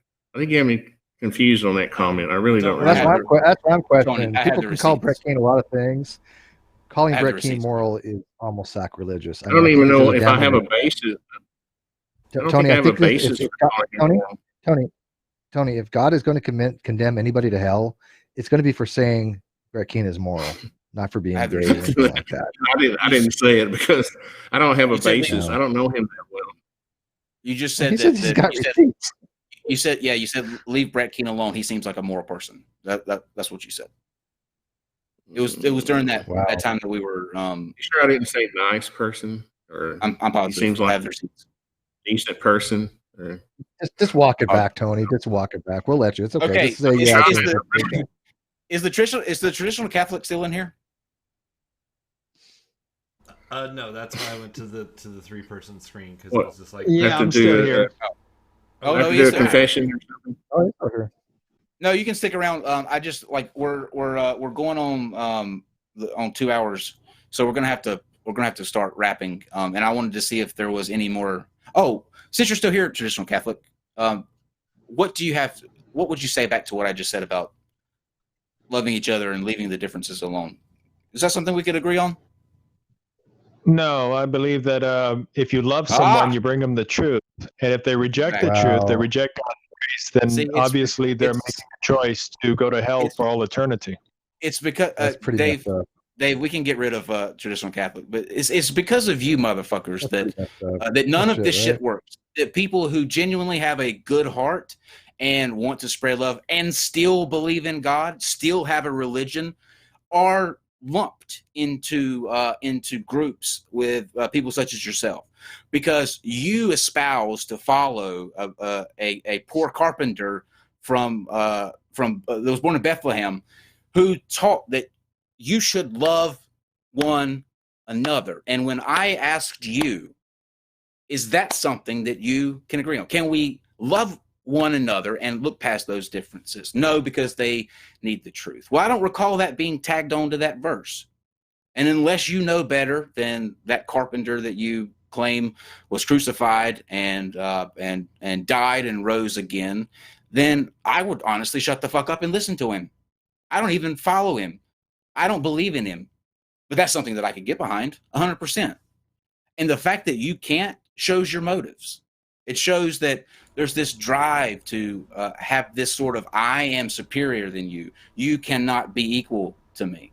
And that's where all of these wars are caused, the conflicts everywhere, the discrimination, the years of blood that ideology, the way that you think has sown, the witches, all of that is because of that mentality. And if we'd have just listened to that one thing he said to do, that one line, love one another, this world would be a paradise. I've got the but verse. It's not. I've got the verse right here, Kyle. It's 1 Corinthians 13:13.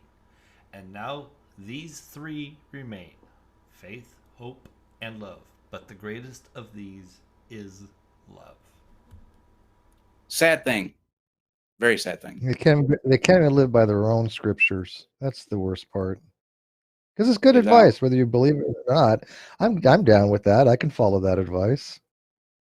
It wasn't because Eve ate that apple, if the story is true, that the world is not a paradise. It's because people think that they are better, they know better, they have a truth that other people don't. And they don't. They're just as lost as the rest of us, trying to get through, this thing called life, wondering things, questioning things, and we have to share it with other people. And some people just can't be okay with sharing a space with someone who thinks differently, acts differently, dresses differently, and it's pathetic. It's absolutely, and it's shameful. And I know one thing. I don't know where the dogma comes from. I don't know thing. Honestly. Let me say this, Tony. I know one thing. If that carpenter really did exist, and he really is the Son of God, I would bet my eternity in hell that he is not proud of the people that claim to be following in his name are acting. I will bet on that. Go ahead, Tony. Well, I just wanted to say that these people aren't raised in the same church I was raised in, because I was raised to be tolerant and loving, and all people are created equal. All of those things were what we were taught, and that's what kind of gets under my craw when I see people come on the internet and claim to be Christians, but they espouse these strange beliefs that that are alien to me. It's sad. Like I said, people who like yourself that don't feel that way get lumped in with the ones that do, and unfortunately, they're the vocal majority. And it's sad. Okay, we've got to let me pull up super chats. Can I ask Steve one question just for future reference? No. Okay. I'm just kidding. Go ahead. Sometime I want to talk to Steve about what he thinks about the fact that is it possible that our Creator talks to us or communicates to us through quantum entanglement? Oh, I can answer that for you. No.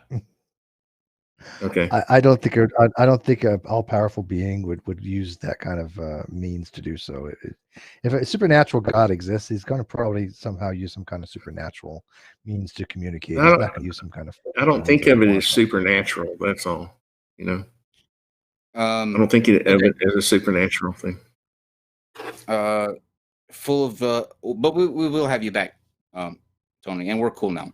Full of Joy 365 says, this NunBot thing sounds fun. If I can just not stop being confused by the rules, we'll get you there. Don't worry. Vibrantly Brantley, gambling is against the terms of service of YouTube.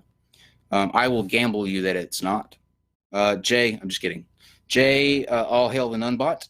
Full of Joy 365. Are there NunBot instructions for those of us who didn't catch it? I read that one and answered that one. If you came in late, yes, there will be. I just have to put those together because they're not like a standard set. Corrupt Syntax. Kyle, Steve, Dave, GE, Aaron Ra, Fight the Flat Earth, and PTW and Reds. Thanks for the content. Thanks for making me check my vax status. Fat Pat can suck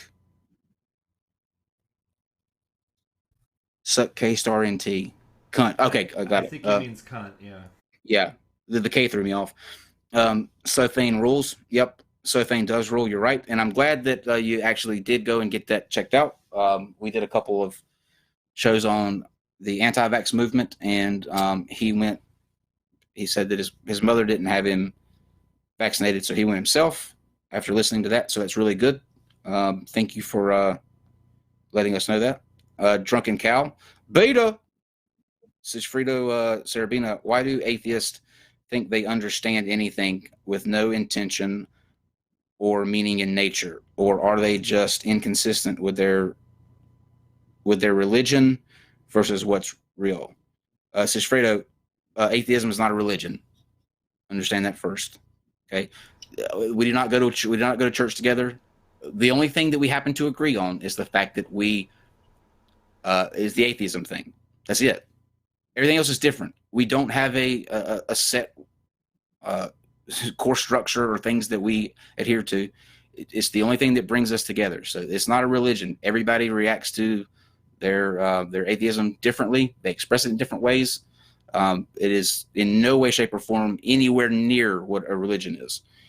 Chris Kaling says, funny like, haha, am I a clown? Am I a clown? Hetero, amuse you. Hold on. That was no. It's from Pulp Fiction. Yeah. No, it was from Goodfellas. What was there? He's like Goodfellas. Goodfellas. Right. Yeah. Oh, you think I'm funny? Look, you think I'm funny? Oh, here's like haha. It says hetero though, because he didn't put the space in there. So I'm reading it. That's what broke it up for me. I read, "Am I a clown? Hetero, amuse you." Right. It's actually here too, but it's here too. Yeah, that's what. Okay. What do you think I'm here to do? Yeah. Okay. Yeah. Hetero clowns are cool too. Nothing wrong with that. Okay. Anybody in the live chat? I'll check real quick, see if anybody's got any questions or anything they want to throw out there before we close out. Tomorrow, don't forget, we have a private hangout at 4:00. So if you are a Patreon, you can check the Patreon page or in Discord under the open forum link under the Patreon tier. And it doesn't matter what tier you are in terms of Patreon, everybody's welcome. But I will post the link in both places there at like 5 minutes till, and then we'll get started at 4:00. And then why is the earth flat? I don't know, Alec, because the Bible says so. Always a good answer. Okay, I don't see anything. Well, here's one. I didn't say person should look. Traditional Catholic. You just have to look back. Here's the last thing I'll say about this. You have to go back and you have to listen to what I said again, and then listen to the part where I asked you, is that not enough? Why can't that be the case? And no rational person would say, no, it's not the way it should be. Especially somebody that espouses to be Christian, because that's from the guy's mouth. Literally. He said that, not me. He said that. So if you're right, maybe one day take it up with him. Otherwise, it's a moot point. Thank you, Artisan Tony. Thank you, Traditional Catholic, and Adam in Genesis, and John Peterson for the song. I hope it goes well. If you have any lyrics that you want to do, you can leave those in the description. I think that's all that I have, unless Steve has any final thoughts. We will say goodnight. I got plans tonight with somebody. Let's end this crap. Let's go. I gotta be somewhere. You can take off. No, you can take off. Yeah. Make a move. I'm just announcing I got to move. Good night, everybody. Fabulous.